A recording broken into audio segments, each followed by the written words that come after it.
Hi gamers, SFG here, and you know what time it is? It's time for another Shadows of Forbidden Gods update video. So this is a pretty interesting update really. It doesn't seem that large in terms of the text, we'll go through it in a second as always, but it introduces modding, which is, you've seen some of these already. I know they've been quite popular on the channel actually, so thank you for watching them. If you haven't, there'll be links popping up, I'm sure, at some point throughout the video where you can check those videos out. But we've had modded gods, we've had Ixthus, the King of Cups, we've had Kishi, the what was he called? The Jagged Tide, I believe. We've even had a Deep One mod that completely expands them and makes them so much more rich and interesting to play with, in my opinion. And this update formalizes that, makes modding much more accessible to everyone. You can all play with these mods now. The mods that I showed you are available right now on the workshop. You can grab those at your leisure.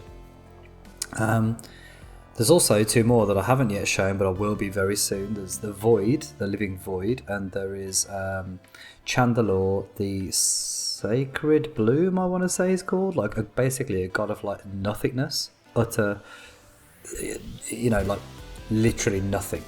The Void, right?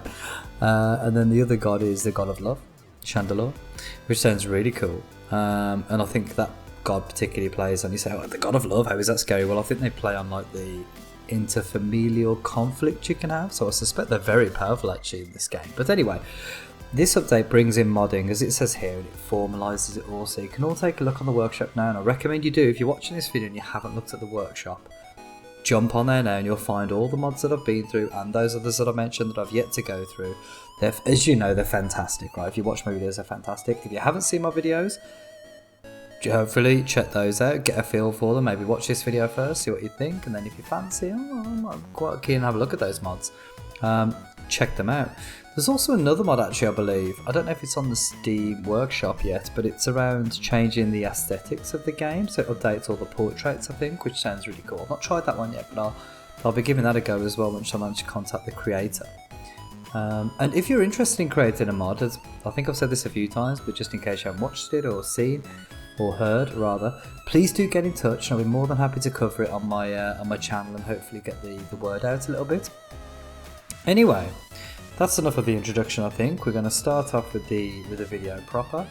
So version 11 modding, and forgive me, this is a little late guys, I'm recording this on the Wednesday, it was released on the Monday, so I'm a few days late. I'll probably release this on Friday, so it'll be about four days late. Apologies for that. But just to give you the full breakdown here if you're interested. So let's take a look at this. Version 0.11 modding. The game now supports a full range of modding options. Great.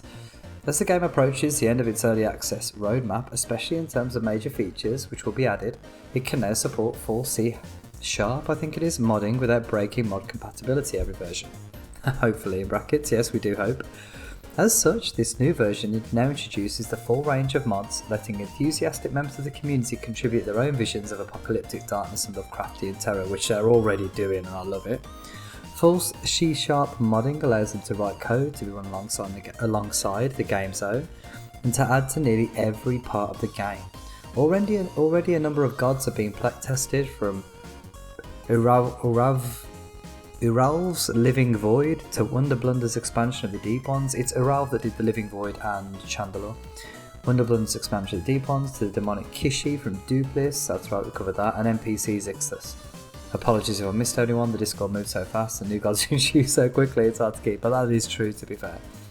Alongside this, further opening up of the game allows texture mods, and already on the Steam, this is the one I was talking about, already on the Steam workshop. Skurdist has put an AI to good use, generating thematically appropriate art replacements for items which Shadow's usual collection of old paintings couldn't cover. Love that.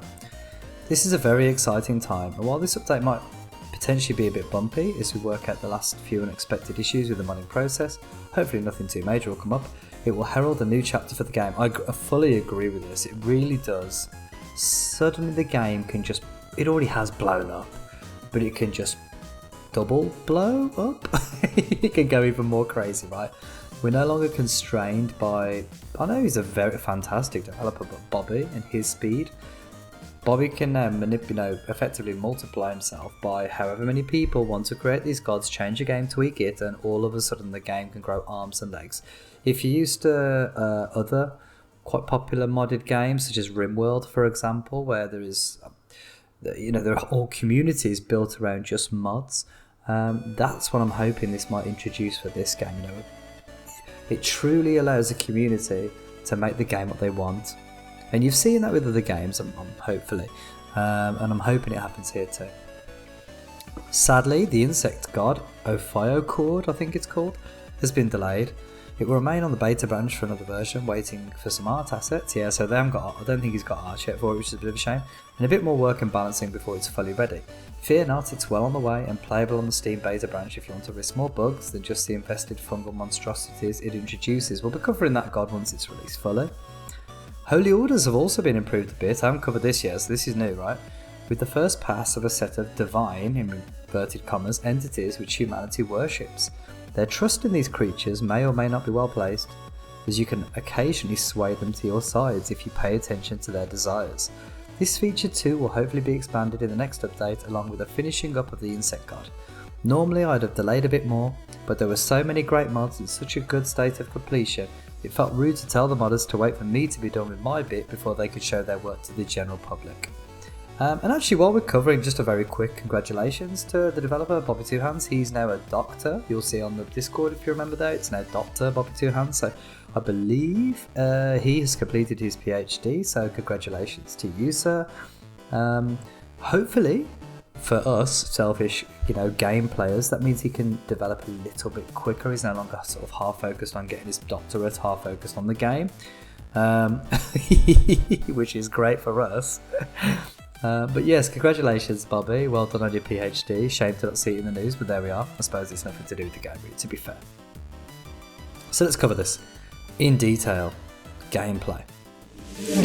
So victory is now calculated, in most cases, as percentages of population. You've seen this before with Shadow already. So Shadow is now, rather than just being locations, which was very binary, right? You could take over, and kind of wonky, you could take over a village and it'd be worth literally the same amount as taking over the largest city in the game. That makes no sense, right? Even thematically, sensibly, it just doesn't make sense. So that's been changed. It's now a percentage of the population that's in Shadow, so it's based on the size of the location you take. So too with things like Deep One Possession, we saw that in the Deep One Plus video. So too with death and destruction of population. It's all percentage based, and I love this. It makes the game harder, yes, but it also introduces, it makes it more balanced and more sensible, I think it's fair to say. You're incentivized prior to this to just take over a load of villages, right? Nobody cares, they're fairly easily done, destroyed and such. Now you're focusing on those big hubs of population, which is where the action tends to go down. I just think it leads to a much more sensible, slicker game. So that's that. Ophanim's sap life only drains one temple's population as opposed to all temples. Okay, this feels like a bug fix, but yeah, I believe previously there's a tenet that you have in the Ophanim playthrough, actually, if you're watching that, where you take the life from a location with a temple and it will give you power quicker.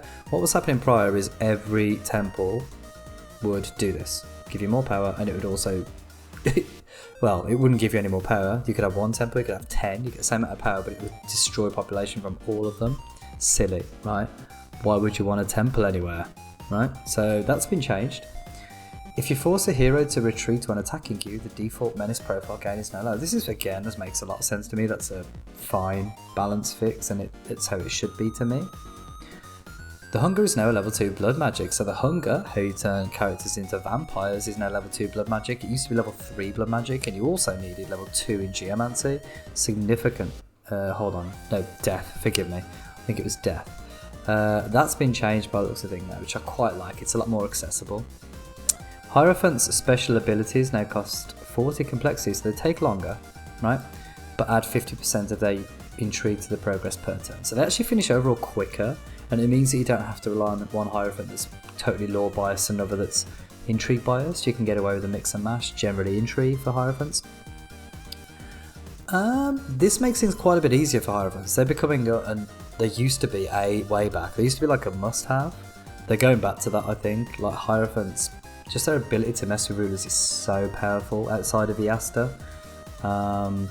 And now it's even easier to do. I just feel that they're going to be almost like must-haves in pretty much most games, I think. Ruler preference towards deep one now increases or decreases the cult's maturation speed. Great, that's one of the things that happens in that mod, so that's fantastic. Theocracies won't join battles if they risk attacking other theocracies. Good, we don't want theocracies killing each other, that's nice. Your agents can cure madness in a location. So that's, sorry, the theocracy only happens if you've got like multiple theocracies, like what I have in my Let's Play. So you've got the faithful of blah blah and the devoted of X. Sometimes if they both join the same battle, they'd scrap with each other. No more. And that's silly, right? Your agents can cure madness in a location. We've briefly seen this, if need be. Not madness effects in locations, however. So you can cure madness. It doesn't reduce your profile or menace, which I find bizarre. Well, certainly in menace. But you might want to do it on locations such as the Dark Empire, right? Personally, I love madness, but maybe you would. Holy Orders now worship minor divine entities which have an agenda and will reward/punish you for changing the world to fit their desires. I'm going to cut to a little clip of this just to give you an idea. I will cover this in much more detail as it gets fleshed out, but just to show you a flavour of what this is about, we're going to cut to something now. Okay, so the first thing to be aware of, if you want the divine entities to be in the game, you need to click this little selection here in the advanced options. So I'll just show you this. It's with the, as you can imagine, the Holy Orders just after the narrative elements and map generation. So you want Holy Orders on, you want to select divine entities here, and then when you start the game they will be in. And then I'm going to show you where you see them, so let's just go away hints. Real quick, you press F6, we see all the Holy Orders, so we've got, like, look at this, Fathers of Light, Calling of Hope, Order of, is that Lument or Ument? Okay, cool. Kata Circle, Pung Circle, Yenu, etc. The witches, right, so click on this. No profits. Ah, we can go back, that's a nice button. Now, where is the deities? It's on the next divinity. Look, so right, we've got opposed divinity and divinity. Click on divinity here. And this is, I believe, a random name. It can be from various, it's got two, I assume it's the blah blah, or sometimes just blah blah. But it's randomized, and we've got the Eternal Master on this one. The Fathers of Light follow the Eternal Master neutral. Art and beauty. This entity appreciates art, music, and all beautiful creations. They admire the works of mankind, but other creatures may produce artistic masterpieces too. Dislikes orcs, dislikes devastation, so you don't want to be going too much into them. But likes deep on song, likes humans, likes music of the spheres, sweet, which is quite evil, so you can easily, well not easily, but fairly easily get the Eternal Master on side. And I believe if they're with you, they give you bonuses. If they're against you, they give you malice. The Eternal... Oh, look at this art as well. So cool. Let's look at this. Apologies. I didn't think this would be this long, but I just want to read this. Sorry, guys. I've not seen this before. There's a being from capital B from outside the mortal realm. You can use your power to oppose the divinity of this holy order directly. Divine entities must expend their strength to act in the mortal world. It must be 100% for them to perform an action. Right, cool. Your own dark power can reduce their strength by 10% for each point expended. This will prevent them taking action until they reach 100% again. You can corrupt all their presence locations in the world. You can exile an entity if you have reduced to 0 strength, permanently driving it out of the sphere of existence. This will immediately shatter the minds of all its acolytes, turning them 100% enshadowed and insane. What? That is so cool. Oh my goodness. So it seems to me like you can really mess with these and really use them to your advantage if you need to. I wouldn't mess with this one personally because it seems pretty sweet, but you know, you've got the option, you can call through different things there. Oh, what? This is the circle through the different... What? The different holy orders, guys? Oh my gosh, that's so useful. I love this. Anyway, right, okay, so moving on. Why ain't that mentioned in the notes? Anyway, Fathers of Light follow the Eternal Master. The Calling of Hope follow the World Speaker. Neutral life. This being adores life itself in all its forms. It despises death and disease, shame, and will hate the destruction of the climate, but tolerates all forms of mortal life, not just humanity. Okay, so likes deep ones, orcs, and humans, obviously. I'm guessing there'll be elves and other things there eventually. Dislikes plague, devastation, and climate damage. Fair. Fair. Oh, this is so cool. I love this. I really like this. So who do Order of Eumund follow the next giver? The names are so good. Neutral zero. Worship. This being craves the worship of mortals and little else. The more who worship, the greater its satisfaction. Cool. More worshipping. He loves it. The next giver. More like the next taker. Am I right? Kata Circle. They have. The red guy. They've got gods. Goddesses. Art and beauty. We've seen this one, right? Art and beauty. Like humans deep on song. Yeah, sweet. So that can kind of fit in with the hold up. Does it definitely give you music of the spheres? Because I had that be randomised. It'd be gutting if... yeah, you see, I could never get music of the spheres with this, which would be a shame. So I could never influence it that positively. But anyway. Kata, the red guide. Art and beauty again. The next guide. Art and beauty again. Probably going to be quite a few repeats while this is getting fleshed out more. Pung circle. The white mother. You circle. Life. Oh, she loves life. Oh, how fitting. The white mother likes life. I love it. I flipping love it. And then solar circle. The 1000th child. Damn. Life. More life. They love the life. Any others? No. Oh, I love it. I really like this. I really, really like this. Might be something to play. You know, if you're doing your first couple of games, maybe leave this off because it's more things to think about and to worry about. But oh, my head's already going crazy with the amount of options this potentially gives us and the amount of narrative options it gives as well, which super excites me. So get hyped. Eternal Master, the World Speaker, the next giver, the red guy, the next guy, the white mother, the 1000th child. See you later. You're out here. Like, you guys ain't got a place in my world, but you know, maybe in your world they do. I don't know. That's that, guys. We're going to jump back into the patch notes now.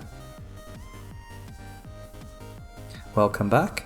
Sovereigns can now appoint national religions, which will force all their kingdom to adopt their holy order. So sovereigns, kings and queens, currently in the game, can now appoint a national religion, and then the whole kingdom must, like it says there, must adopt that particular religion, which is quite cool and quite fitting in this game as well. Your corrupted acolytes or agents from nation-state religions can preach to sovereigns to get them to like your holy order to a higher degree. So you can influence that like of the religion as well, and therefore potentially force it through into a kingdom, which is cool. Your agents can undermine religion in an infiltrated temple in a multi-faith nation to reduce the sovereign's liking for the temple's religion. Right, that makes sense, right? If there's multiple religions potentially in a place, you can undermine one of them to reduce how much the sovereign likes that religion. I wonder if it only works as sovereign or whether that's a mistype and it should be ruler. I presume it is just sovereigns because I don't think that any other rulers can have any major impact on religions, but it'd be interesting to see. So that's all the gameplay things. I would have added, personally, little tip here for Bobby mode. It's in the other, maybe, but no, it's in other. Okay, fine. We'll come to other. Right, other. Mod loader added to allow you to enable or disable mods and to reorder them if necessary. So I'll cut to another clip of this just to show you real quick what we're talking about here. Okay, so to mess with the mod configuration, we just go to this button here, mod configuration at the bottom, just above exit game. Don't click that one, click this one. Mod configuration. As you can see, we can mess with this as we wish. We can. I've lost a lot of mods because I installed them in a sort of not dodgy way, but obviously I didn't use the workshop, so I did it a bit through the back door. So I'm back to my just normal workshop mods here, but as you can see, Chinese cultural ski, we can move these up and down as we wish. An actual English animals in the challenge event pack. Preview and actual English animals. We can move these down if we want, you can have them in any order you wish. Maybe these should be a touch smaller, because there's what, 1, 2, 3, 4, 5, 6, 7, 8. So you can imagine if you've got like, you know, all 5 of those gods, plus your deep ones, plus... Let's say there's another 5 gods made, just dreaming here, right? But that's a lot of mods that you're going to have to flick through and decide if you want them on or off. I guess you'd move the ones that you're least interested to the bottom. Like, so I'd probably put this and this at the bottom, actually. Well, I'll put all these 3 at the bottom, to be honest, the event ones, because I'm never going to turn them off. So, like, why bother? And the other ones I might to make it load quicker, right? Because I think the game loads quicker if they're turned off. But yeah, you can disable them. Click this, disable, enable, or what have you, and if you change it, when you press accept, it will reconfigure, as it were. And don't be in a game like me, that's foolish, but you would do this before you started a game. You set out you want it, join the game, job done, right? So yeah, it's a nice little tool. I mean, don't get me wrong, it's not the most exciting thing in the world, but it is useful for this game, hopefully, given the number of mods we're going to see. Right, back to the notes. Welcome back. Mods can now change parameter files. So this is all background stuff, I believe, in terms of what the mods can do. Mods can now add cultural naming schemes. So we've seen there is, the Chinese, the Roman cultural naming scheme. I think the Franco, the French naming scheme too. While mods can add more, right? Which is really cool. You can also add, I believe, it hasn't mentioned this, but I'm fairly confident they can also add specific art. So, the Chinese societies, if you like, all have Chinese art, which is quite cool. Easy to tell at a glance who's from where. Map view for population added. That's huge given the above. With regards to the first one, victory is now calculated based on population percentages. The game now checks for resolution issues more aggressively and should avoid being in the wrong resolution in full screen mode regardless of minimizing and system resolution changes mid-game. That sounds like a bug fix to me, but okay, we'll go with it. Dark tendril graphics now cover more of the face to be more obvious in dark background situations. Okay, cool. This is the updated shadow graphics. I really like them. I was a bit concerned they wouldn't be obvious enough at first, but they are so good. So good.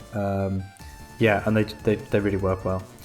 You can now click on a unit's task on the left hand side to go to its destination if it is performing a go perform challenge task or a go to location task. So if you're unaware, this has been in a little while actually, but you can click on the is it on the left hand side or the right hand side? I always thought it was on the right hand side, but whatever. You could click on the challenge it's attempting, it'll tell you where that is, which is really useful. Obviously you can follow where people are going, then you can head them off with your harvester, or if you've got an assassin agent, Stabatha, the Baroness, or everyone else with her. So that's your other. Again, a few lines here that are kind of very misleadingly small.